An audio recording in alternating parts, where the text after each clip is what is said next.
वादा कि संतों की पहचान, जो संत हैं भक्त हैं उनकी पहचान है कि जहां रहेंगे गावे सुने सदा मम लीला। जहां मेरे भक्त रहते हैं वो सदा सर्वदा मेरी लीलाओं को गान करते रहते हैं, सुनते रहते हैं, पाठ करते रहते हैं, चिंतन करते रहते हैं, मनन करते रहते हैं। एक जानते क्या करता है, एक दिव्य कवच का काम करता है। जैसे कवच में सुरक्षित रहता है कवच धारण करने वाला, ठीक ऐसे जहाँ कथा होगी, कीर्तन होगा, चर्चा होगी, उनका चिंतन होगा, मनन होगा, तो भक्ति इस दिव्य भगवत प्रेम के कवच में वो साधक सुरक्षित रहता है। अन्यथा इस संसार के झांझावात में कहां से कहां चला जाएगा।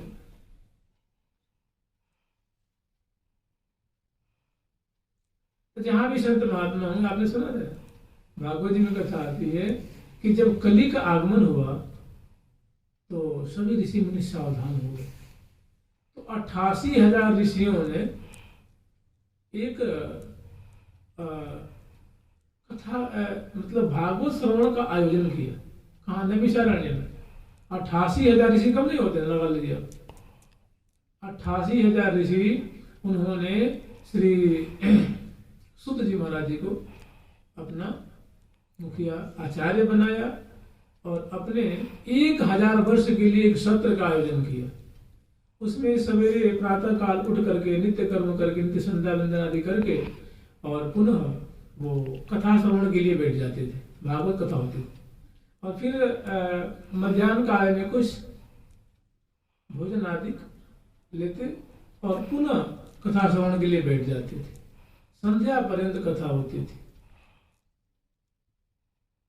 और उसमें के मुख्य श्रोता जो थे, और 88,000 ऋषियों का नाम लिया जाए तो संभव नहीं है, तो उसमें के एक श्रोता का नाम लिया गया, उनका नाम था सौनक जी।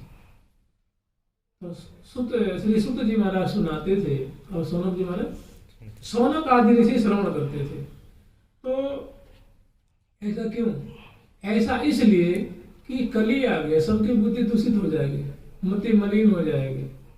तो हम सदा सर्वदा इस भागवत सुधा में डूबे रहेंगे तो वो कली की काई नहीं व्यापेगी, कली के कलमश नहीं व्यापेंगे, सहज ही निस्तारण हो जाएगा, सहज उद्धार हो जाएगा। भगवत प्रेम रस में डूबे डूबे डूबे डूबे भगवत धाम के अधिकारी हो जाएंगे।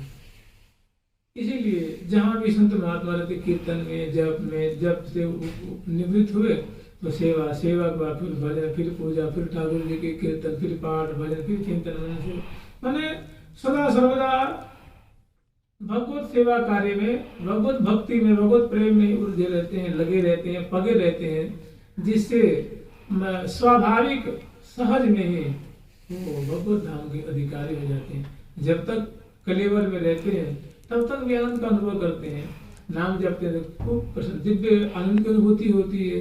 श्रवण करते हैं लीला कथा तब भी दिव्य आनंद की अनुभूति होती है, और चिंतन करते हैं, स्मरण करते हैं तब भी आनंद की अनुभूति होती है। तो सदा सर्वदा उनसे जुड़े रहते हैं। तो श्री राम वृंदावन वंशी बटतट वास किया। श्री वृंदावन में जो वंशी बट क्षेत्र है, इस क्षेत्र में निवास करते थे और गायो श्यामा श्याम, श्री श्यामा श्याम की मंगल में रसमय लीलाओं का गान करते थे और इसमें सदा सर्वदा आपाद मस्तक डूबे रहते थे, आनंद का अनुभव करते। फिर कभी इनकी इच्छा हुई, बरसाने चले गए और बरसाने जाकर के, बरसाने के बगल में जब इन्होंने करह वन की महिमा सुनी तो एकांत स्थल करह वन में चले, उसको हम लोग आज करेला कहते हैं, और वहां जाकर के ये प्रिया प्रीतम की दिव्य लीला का अनुसंधान करने लगे, एकांत में बैठ करके, और वहां प्रिया प्रीतम की मधुर केली का स्मरण करने लगे और इनके ऊपर ऐसी कृपा हुई। अब जी भी ये करेला में विराजमान होकर के और प्रिया प्रीतम की मधुर लीलाओं में खास करके जो विशेष करके जो लीला थी वो थी रास लीला की पसंद थी। तो रास लीला, प्रिया प्रीतम की रासलीला की मधुर झांकी का अनुस्मरण कर रहे थे और धीरे धीरे ऐसी उनमें इनका उनमें ऐसी तल्लीनता होगी, ऐसे डूब गए।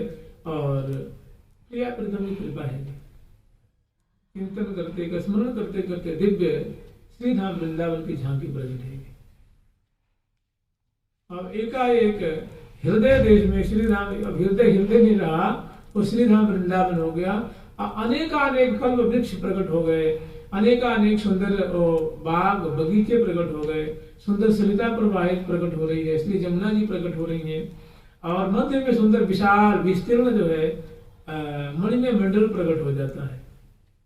और उस मंडल पे प्रियालाल प्रकट होते हैं, सखी समूह प्रकट होते हैं। और देखते हैं तो अनेकों सुंदर ताल, लय, ग्राम, स्वर, राग, रागिनी से युक्त अनेकों जो सहचरी वृंद हैं, जो बड़ी ही सुंदर है, अत्यंत कुशल हैं, वाद्यंत्रों को बजा रही हैं, सुंदर वेशभूषा से अलंकृत हैं। और अनेकों पंक्षी वृंद हैं, मधुर श्रेणी है, उन वृक्षों पे गुंजार कर रहे हैं, पुष्पों की पराग को पान कर रहे हैं।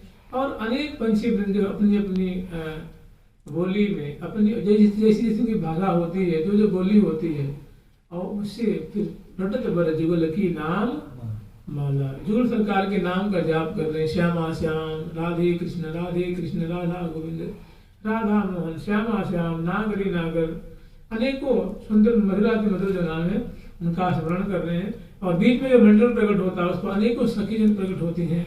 और बीच में दिव्य तो जैसे मंडल भी जो है ना, मंडल जो है वो दिव्य कमलाकार मंडल है, इसे कमल की आकृति होती है, अनेक दल का कमल है, उस कमल के अंदर सुंदर एक अष्टदल कमल है। और कमल के मध्य में एक केसर सी होती है, केसर सी गोलाकार। तो उस केसर पे दल प्रतिदल पे सखी समूह है, और मध्य में जो केसर है उस पर प्रिया प्रीतम विराजमान है, और वैसे विराजमान नहीं है। और दोनों जो है रास रस का विस्तार कर रहे हैं। और जो उस समय की जो की झांकी है, जैसे पायन की पटकन, चरण विन्यास की छटा है, कर विन्यास की छटा है, ग्रीवा की मटकन है, मुख की मटकन है, भ्रिकुटी की मटकन है, ग्रीवा की लटकन है, कटी की मुरकन है, चरण विन्यास है, नुपुरों के राव है, सुंदर प्रिया जी के वस्त्र हैं, लहंगा आदि धारण कर रखे हैं, ठाकुर जी धोती धारण कर रखे हैं, पटका धारण कर रखे हैं, सुंदर मुकुट धारण कर रखे हैं, और प्रिया जी चंद्रिका धारण कर रखी है। सुंदर प्रिया जी के और लाल जी के नख से सिर पर्यंत सुंदर। प्रिया जो राशेश्वरी के रूप में श्रृंगारित है, और लाल जी राशेश्वर के रूप में श्रृंगारित है। और अन्य सेवा पराशकी जो है वो बड़ी ही तत्परता पूर्वक दोनों की सेवा में उपस्थित है।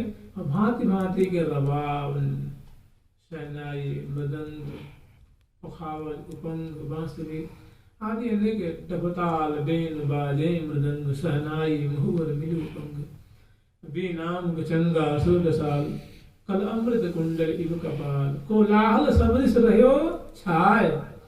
और भारी जो है तुमुल ध्वनि हो रही है, और बीच में प्रकट होकर के प्रिया प्रीतम राशेश्वरी और श्री राशेश्वर जो दोनों बिहारी दिव्य रास रस का विस्तार कर रहे हैं।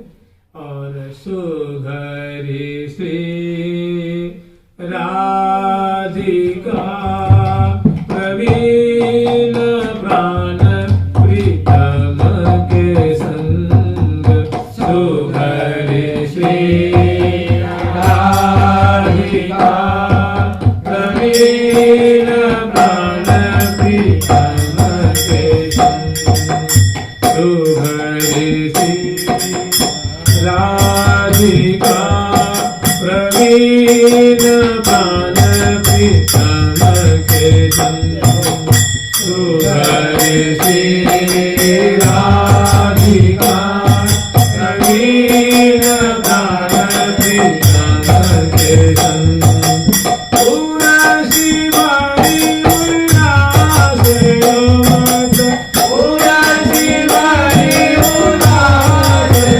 मत, सुखी वरास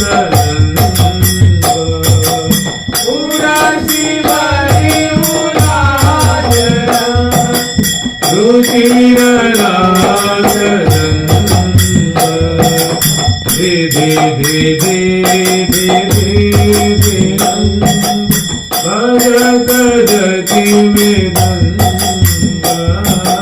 धे धे धे धे धे भजत जति मृदंगा उगत मुख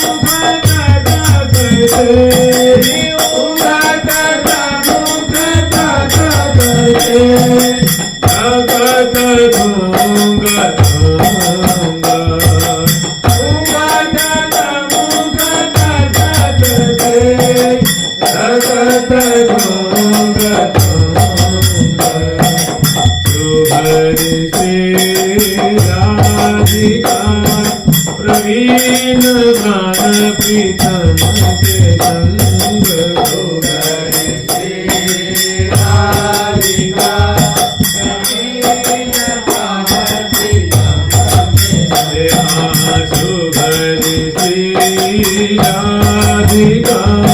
प्रवीण प्राण प्रीतम के संग राधिका प्रवीण प्राण प्रीतम के संग उर्वशी हरि विलास रमत रुचिर रास रंग उर्वशी हरि विलास रमत रुचिर रास रंग। तो राजेश्वरी श्री राधा रानी की कृपा से जो ये स्मरण कर रहे थे, चिंतन कर रहे थे, उनके हृदय में दिव्य प्रिया प्रकरण की महारास की झांकी प्रकट होती और इस अत्यद्भुत रसमयी लीला को दर्शन करके इनके देह की शुद्धि बुद्धि नहीं रहती।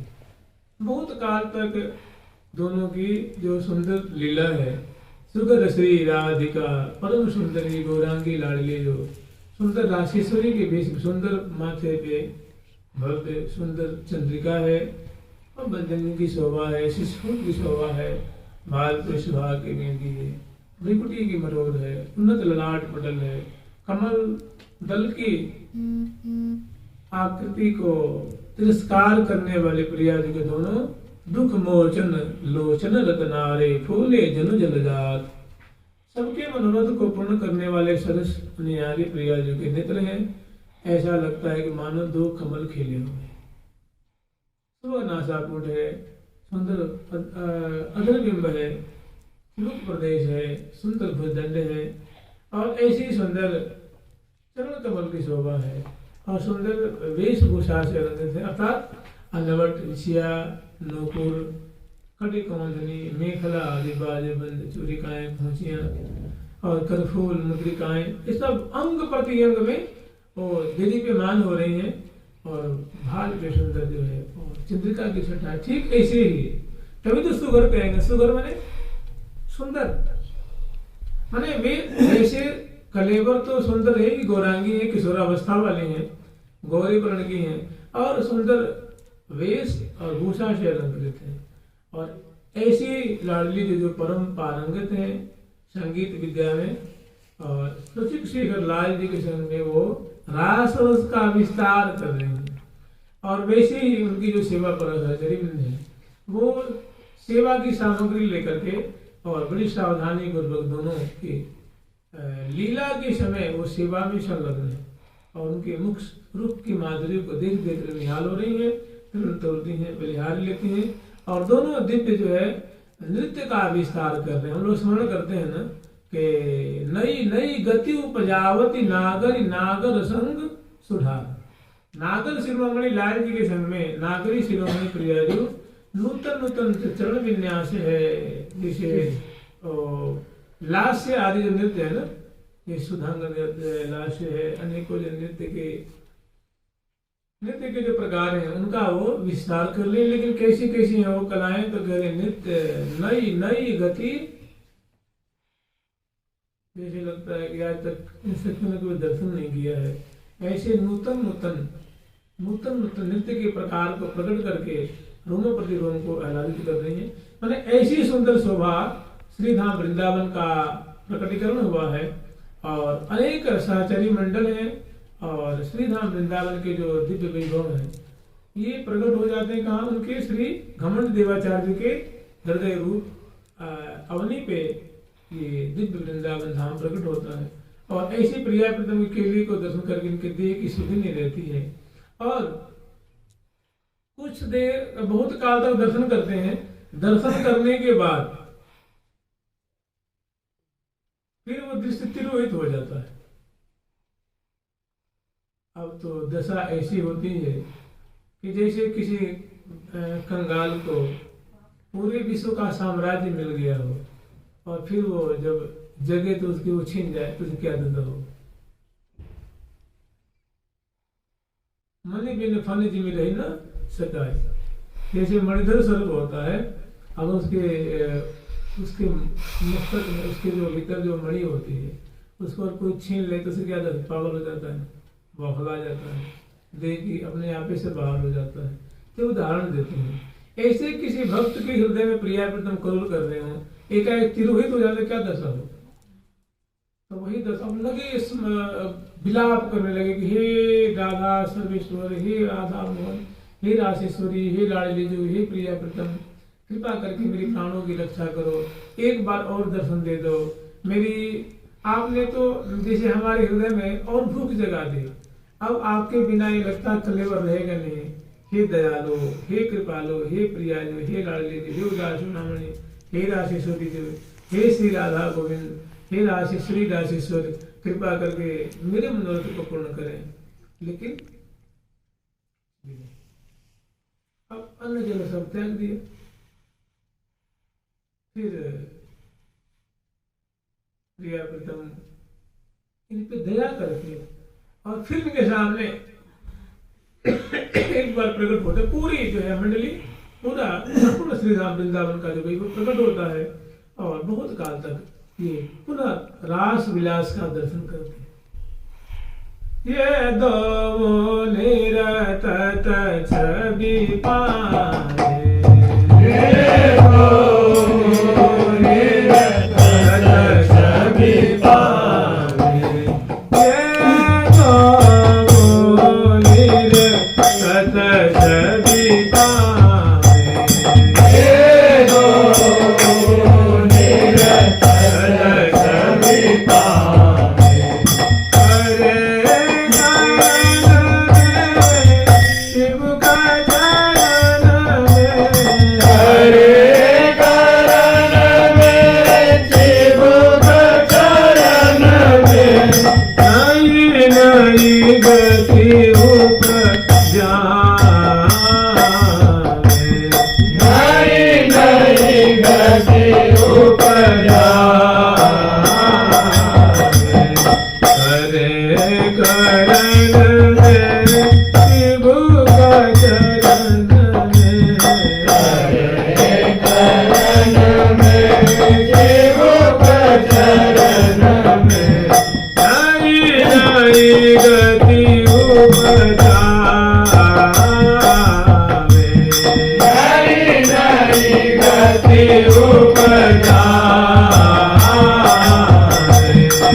चपल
दोबारा प्रिया प्रथम इन पे कृपा करने के लिए प्रकट होते हैं और प्रकट होकर के बहुत काल तक रास विलास का दर्शन कराते हैं और अंत तो गत्वा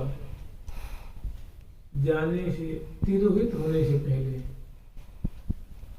प्रिया प्रथम ये तो एकदम वे शुद्ध है, देह की शुद्धि नहीं है, फिर इनके ऊपर प्रिया जो इनके मस्तक पे कर पधराती हैं, ठाकुर जी कर कमल पधराते हैं और ये एकदम सचेत होते हैं। फिर इन्होंने उनसे कहा कि वरम ब्रूही, अरे वर मांग लो, क्या मांगते हो? उन्होंने कहा प्रिया जी, हे राशेश्वर, आपको प्राप्त करने के बाद अब क्या कुछ और मांगना रह जाता है क्या? कुछ और प्राप्ति कोई शेष बात रह जाती है? उन्होंने कहा सो तो बात है, कोई शेष नहीं रह जाती है। उन्होंने कहा देखो, हम तुम्हारी विरह, तुम्हारी आकुलता को देख करके, तुम्हारी विकलता को देख करके हम दोनों तुम पे कृपा करके प्रकट हुए हैं। एक हमारा कार्य करो। उन्होंने कहा जो आ गया। तो उन्होंने कहा देखो, प्रिया जी ने अपनी चंद्रिका उतार के ठाकुर जी अपने मुकुट देते, कहते देखो ये जो हमारी चंद्रिका है और ये मुकुट है, इसको तुम ब्रजवासी जो बालक हैं उनको, एक बालक को मेरे स्वरूप से अर्थात राधा स्वरूप से सजाना और एक को हमारे प्यारे के ठाकुर जी के स्वरूप से सजाना, और अन्य बालक जो होंगे उनको गोपी ग्वाल सखी स्वरूप से सजा करके मेरी लीलाओं का अनुकरण करो। इससे बड़ा शुभ का विस्तार होगा। और जो बहिर्मुखी जनता है रही है, जो ये बहिर्मुखी गण है, जो संसार में आसक्त हो रहे हैं, इस नश्वर सुख को ही अमरत्व मान रहे हैं, मोह मदिरा पान कर गुणमत्त हो रहे हैं, जिनके दुख की कोई सीमा नहीं है, तो ऐसे जो जीव हैं हमारी लीला अनुकरण को देख करके और हमारे दिव्य धाम के अधिकारी हो जाएंगे। हम उन पे कृपा करने के लिए, तुम्हें ऐसा करने के लिए हम तुम्हें आज्ञा दे रहे हैं, तुम हमारी लीला का अनुकरण कराओ ब्रजवासी बालकों से, और आशीर्वाद देके प्रिया बेटो अंतर्ध्यान हो। अब ये बात तत्कालीन जो संत थे उनके बाद ये फैल गई कि श्री घमंड देव जी को प्रिया प्रीतम कहला में दर्शन दिए हैं, बड़े सौभाग्यशाली हैं। देखो उनके सामने श्री राम वृंदावन का संपूर्ण वैभव प्रकट हो गया था, और प्रिया जी ने अपनी चंद्रिका दी है, ठाकुर जी ने अपनी मुकुट दिया है, और उनको लीलानुकरण करने का आदेश प्रदान किया। तो ये मतलब तत्कालीन संतों में बड़ी एक चमत्कार जैसी बात चारों ओर फैल गई। उन्होंने क्या किया कि करहला की चंद्रिका प्राप्त है।